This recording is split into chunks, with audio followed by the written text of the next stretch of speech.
John and Emily had always dreamed of living in the countryside. When they found a beautiful, yet affordable, home near Black Hollow Road, they couldn't believe their luck. The house sat on a large plot of land, surrounded by dense woods that seemed to stretch for miles. The previous owner had left abruptly, selling the house for much less than its worth, but the couple thought nothing of it until the strange occurrences began. It started with the whispers. One late evening, Emily was sitting by the living room window, enjoying the peaceful sounds of the crickets outside. John had gone into town to pick up groceries, leaving her alone for the first time in their new home. The air was crisp, and the moon cast eerie silver streaks through the trees. That's when she heard it. A faint, raspy whisper coming from just beyond the glass. At first, she thought it was the wind rustling the leaves, but as she listened closely, she realized that it wasn't the wind at all. It was a voice, a woman's voice, whispering her name. Emily. Her breath caught in her throat. The sound sent shivers crawling down her spine. She turned toward the window, but saw nothing in the darkness. Her heart pounded as she reached for her phone, but before she could call John, the whisper came again, closer this time. Emily, help me. The voice was weak, pleading, summoning every ounce of courage she had. Emily stood and walked cautiously toward the window. She pressed her face against the glass and peered out into the darkness. That's when she saw it. A shadowy figure stood at the edge of the woods, barely visible in the moonlight. It was the outline of a woman, her hair hanging over her face, her body slightly hunched as if in pain. Emily's heart slammed against her ribs as she reached for the porch light switch. The second the light flooded the yard, the figure vanished. John arrived home minutes later to find Emily trembling, her face pale. She tried to explain what had happened, but he dismissed it as nerves from being alone in a new house. That night, however, he, too, was awakened by the sound of whispers outside their bedroom window. The next few weeks were filled with unease. Shadows moved in their peripheral vision. Whispers called their names at odd hours, and the couple constantly felt as though they were being watched. One morning, they discovered footprints in the dewy grass outside their bedroom window. Small, bare footprints leading from the forest to their home. But there were no return tracks. Determined to uncover the truth, Emily dove into research about the area's history. What she found made her blood run cold. Decades ago, a young woman named Margaret Holloway had disappeared on Black Hollow Road. She was last seen walking home from town, never to be found again. Some claimed she had run away, but others believed something far more sinister had happened. Legends whispered that her ghost still roamed the woods, searching for help.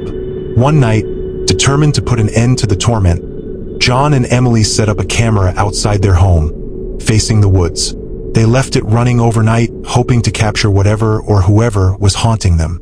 The next morning, they hesitated before playing the footage. The video showed the quiet, darkened yard for hours, until around 3:14 a.m., when the motion sensor light suddenly flickered on. The screen remained still for a moment. Then, from the darkness of the woods, the figure of a woman emerged. Her movements were unnatural, almost jerky, as if she were being controlled by invisible strings. She approached the window, her head tilting slightly, her long hair hiding most of her face. But then, in a sudden, horrifying motion, she turned toward the camera. Her face, or what should have been her face, was a dark void. No eyes, no mouth, just emptiness. And then the camera cut to static. That was the final straw. John and Emily packed their bags that morning and left Black Hollow Road for good. Months later, when they finally spoke to the new homeowners out of curiosity, they were met with an unsettling response. "We've been hearing whispers at night," the man said, his face pale. "A woman's voice, calling our names."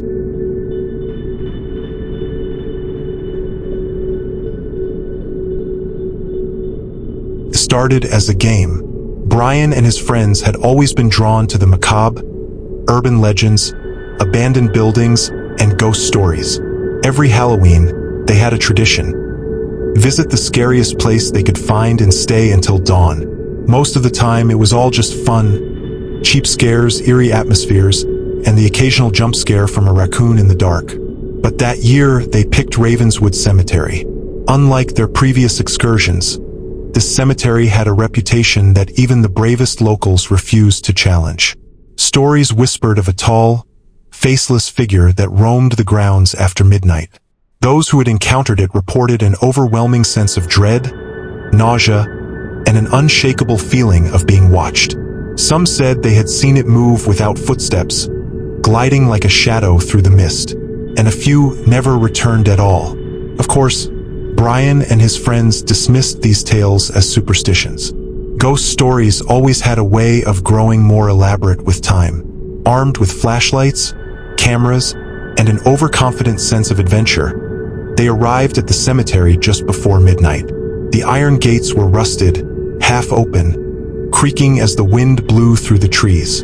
The air was damp, thick with the scent of decaying leaves and old stone. Gravestones jutted out from the earth like jagged teeth, some broken, others leaning at unnatural angles. "This place is definitely creepy," Jason muttered, shining his flashlight ahead. "Exactly why we're here," Brian grinned. "Let's go." As they ventured deeper, the atmosphere seemed to change. The air grew colder, unnaturally so. Every few steps, the wind carried faint whispers. But when they stopped to listen, silence returned. "I swear I just heard something," Anna whispered. "Probably the wind," Mark replied, though his voice lacked confidence. Their cameras recorded everything. Tombstones illuminated by their flashlights, statues worn by time, and the creeping fog that thickened around them. Then they saw it. Near an old, decrepit mausoleum, a figure stood perfectly still.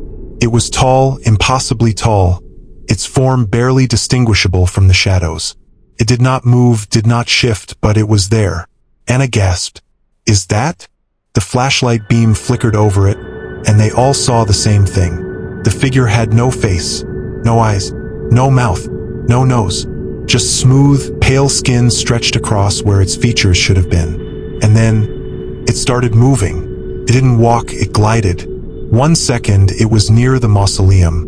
The next, closer. Jason yelped, stepping back. "What the hell?" The air grew heavy, pressing down on them like an unseen force. Mark dropped his camera, his breathing ragged. A nauseating pressure wrapped around them, making their stomachs twist. Then the whispers returned. But this time, they came from inside their heads. They couldn't make out the words, but the tone was wrong. Deep, layered, ancient. Brian felt something cold brush against his arm, yet no one was near him. His flashlight flickered and then died. The thing took another step closer. Still faceless, still watching. Panic set in. "Run!" Anna screamed. They turned and bolted, weaving between graves, dodging broken tombstones.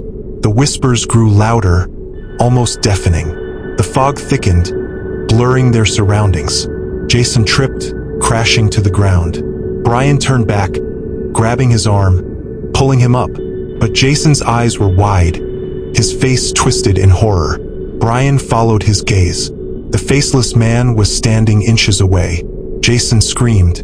The sound cut off abruptly as if stolen from his throat. He collapsed, gasping, clutching his chest like he couldn't breathe. The others grabbed him, dragging him away as fast as they could. When they finally reached the cemetery gates, Brian chanced one last look. The figure stood at a distance now, unmoving, watching, waiting. Then it slowly raised a hand and pointed directly at him. The moment his foot crossed the cemetery's threshold, the pressure lifted. The whispers stopped, but something was still wrong. For days after, Jason was sick. His voice never fully returned. Doctors called it psychogenic aphonia, a sudden, unexplained loss of voice due to psychological trauma. The others tried to forget, convincing themselves it was all just a trick of the mind, a mass hallucination, until Brian started seeing things. It began subtly, a flicker in the mirror, a shadow in his peripheral vision, the feeling of something standing just behind him. One night, as he was reviewing the cemetery footage, his blood ran cold. At one point in the video, as they were running, the camera caught something impossible. There was a second faceless figure, standing among the tombstones, watching, and it was not the one near the mausoleum. Brian's breath hitched. He played the footage again, frame by frame. At the very end of the video, the figure had moved. It was no longer in the cemetery. It was in the background of his living room. That night, Brian barely slept. The air in his apartment felt too still, too thick. Every noise made him jolt upright, expecting to see something standing in the dark. At exactly 3:14 a.m., his phone buzzed. A notification from his security camera. Brian's hand trembled as he opened the live feed. The screen showed his empty living room. First, then the motion-activated camera flickered. A tall, faceless figure stood in the doorway. It did not move, did not breathe. It simply stood there, waiting, and then the camera cut to static. Brian was never seen again. His apartment was found abandoned, his belongings untouched. His front door was unlocked, his phone left on the floor, its battery drained. The only clue was his laptop still open. The screen displayed the last frame of his security footage. The faceless man, standing just inches from the camera, closer than before, and this time, there was more than one. Mark, Anna, and Jason tried to move on. They told themselves Brian had just run away, unable to cope with whatever happened that night.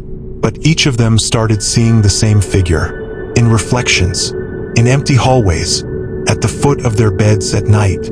One by one, they disappeared.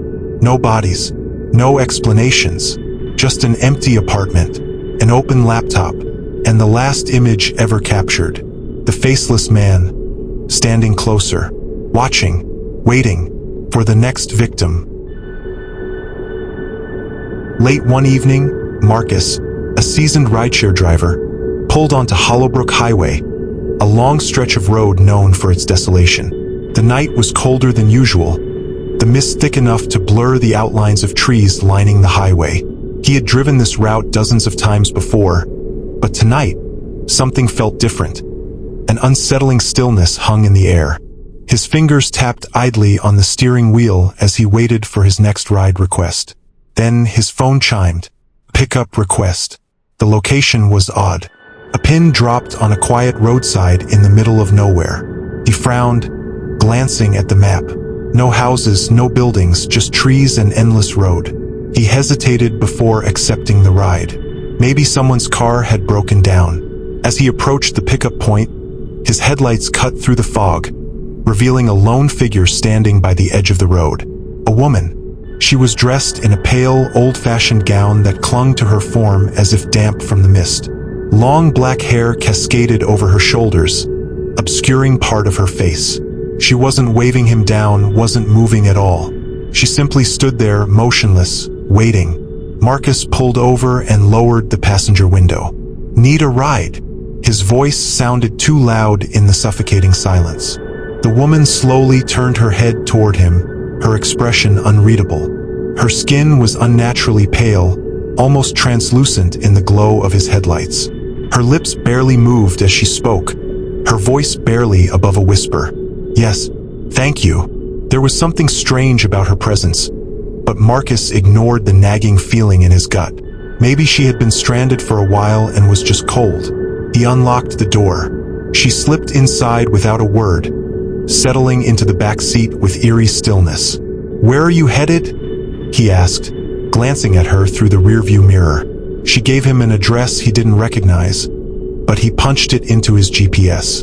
It was far, deep into the countryside, the kind of place no one would request a ride to this late at night. As he pulled onto the highway, he tried making small talk to ease the tension. You from around here? Silence. Marcus glanced at the mirror again. The woman was staring out the window, her face unreadable. The way she sat was unnerving, too still, too rigid. The GPS directed him off the highway onto a narrower road. The trees grew thicker, the streetlights disappeared, and darkness swallowed them whole. The silence was suffocating. He tried again. Rough night. This time she responded, her voice hollow. I was in an accident. His fingers tightened on the steering wheel. He wasn't sure why, but the way she said it sent a chill down his spine. Oh, that's awful. "Are you okay?" A pause. Then, "No." Something about the way she said it, so final, so cold, made the hairs on the back of his neck stand up. Marcus checked the GPS. Only a few miles to go. Just get her there, he told himself. The car's interior felt colder now, as if the temperature had dropped. His breath fogged slightly in the air. He reached for the heat controls but stopped when he noticed something in the mirror. The woman's reflection was wrong. She was still staring out the window, but in the mirror, her head was turned toward him. Watching him, his heart slammed against his ribs. He swallowed hard and focused on the road. "We're almost there," he muttered, more to himself than to her. The final turn led to an old, abandoned house. The structure was barely standing, its windows shattered, vines creeping up the rotting wood.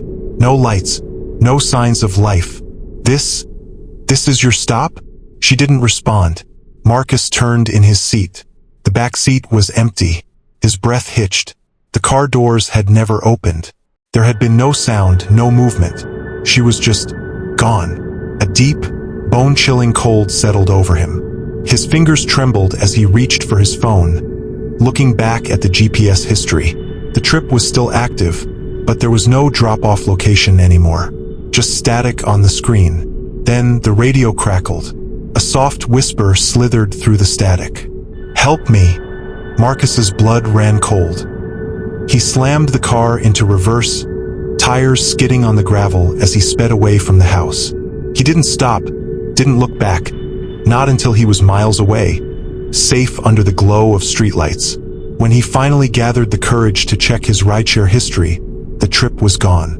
No record of the pickup, no record of the passenger. It was as if she had never existed. But Marcus knew better. She was still out there, waiting for her next ride. Lisa and her husband, Mark, had been searching for their dream home for months when they stumbled upon Ashwood Manor. The Victorian house stood tall, its once grand architecture now slightly weathered by time, but it held a certain charm that Lisa instantly fell in love with. Mark was more hesitant.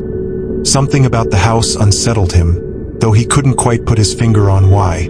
The realtor assured them it had a rich history, but nothing sinister. They moved in on a crisp autumn day. The air smelled of fallen leaves, and the golden sunlight bathed the house in a warm glow.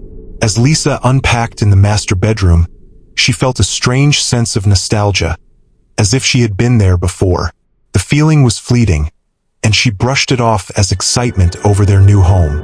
That night, as they settled into bed, Lisa was awoken by a faint sound, a soft, muffled sob. She sat up, listening carefully. It was distant, almost as if coming from another part of the house. She nudged Mark, who was fast asleep. Shaking off the unease, she convinced herself it was just the house settling or perhaps a distant noise from outside. The next night, the crying returned, clearer this time. A child's weeping, fragile and heart-wrenching, echoed through the halls. Lisa followed the sound down the dark corridor, the wooden floor creaking beneath her bare feet. The crying seemed to be coming from the attic. Hesitating for a moment, she placed her hand on the old brass doorknob and turned it. The attic door creaked open, revealing a space shrouded in darkness. The sobbing ceased immediately. Lisa's breath hitched as she scanned the empty room. Dust motes floated in the moonlight, filtering through a small, round window.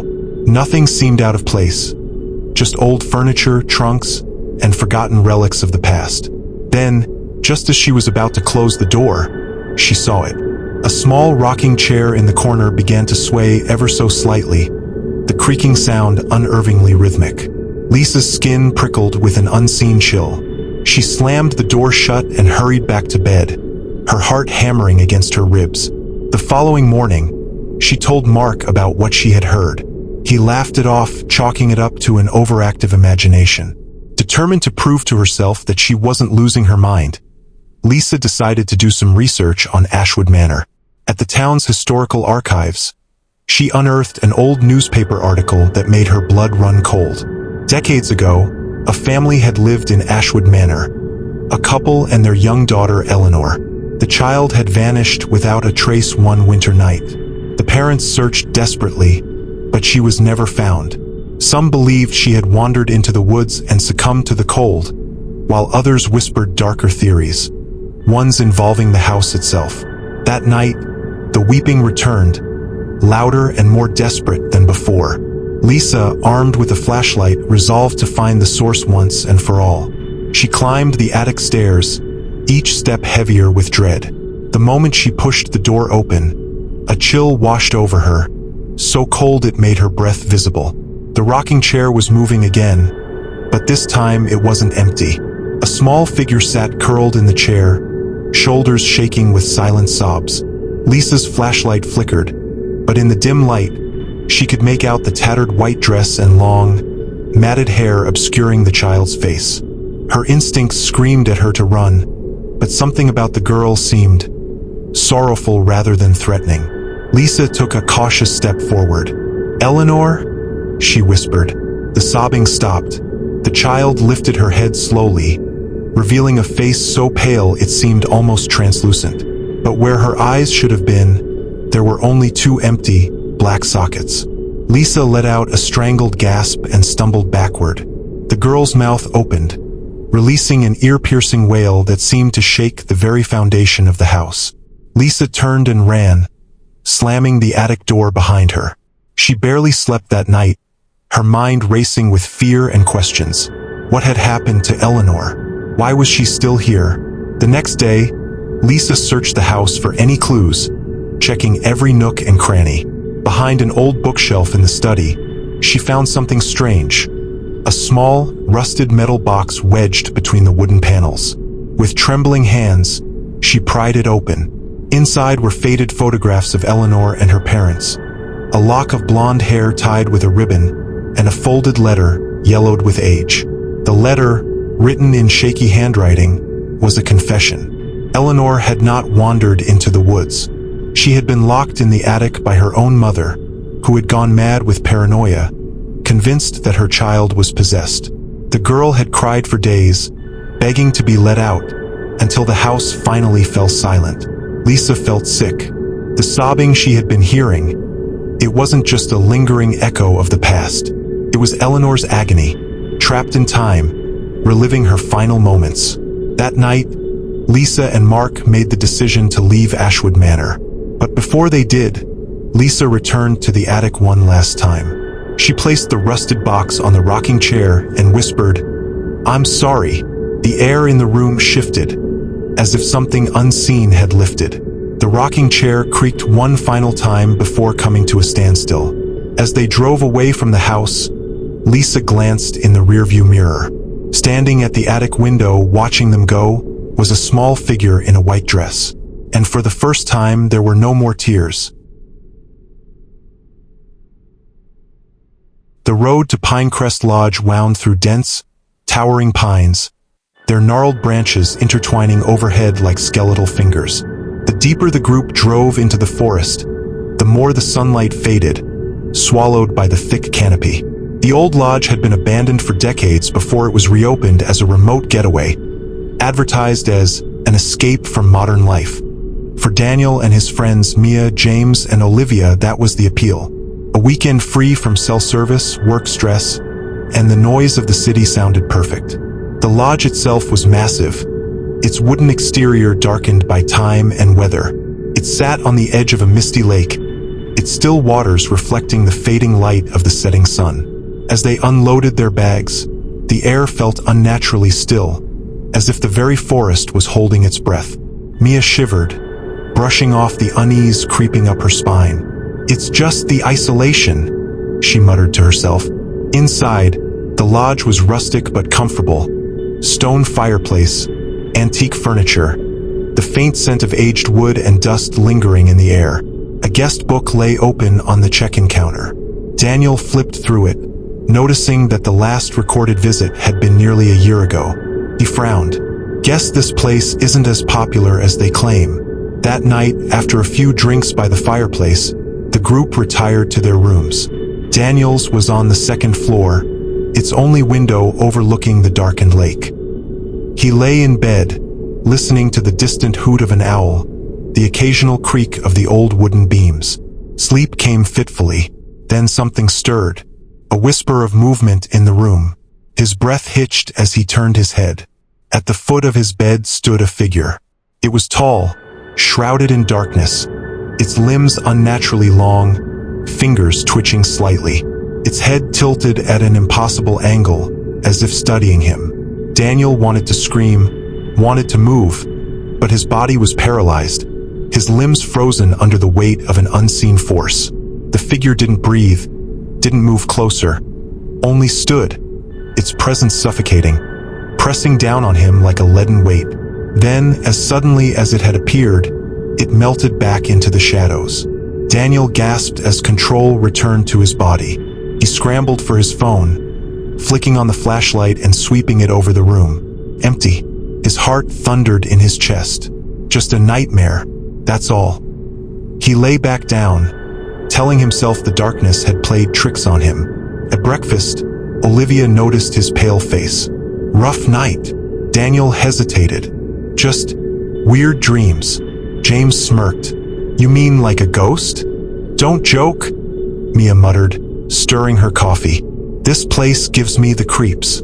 They tried to shake off the tension, spending the day hiking through the woods, taking photos of the mist-covered lake. As evening fell, they built a fire outside, sharing stories and laughter. The lodge felt less sinister under the flickering glow of the flames. That night, Daniel wasn't the only one who saw it. Olivia woke to the feeling of being watched. The room was pitch black, save for the faint sliver of moonlight filtering through the curtains. Her breath caught in her throat as she noticed the open closet door. She was sure she had closed it before bed. Then she saw it. A shadow within the shadows. A figure standing inside the closet, its form blending with the darkness, its elongated fingers twitching ever so slightly. She wanted to scream, but her voice caught in her throat.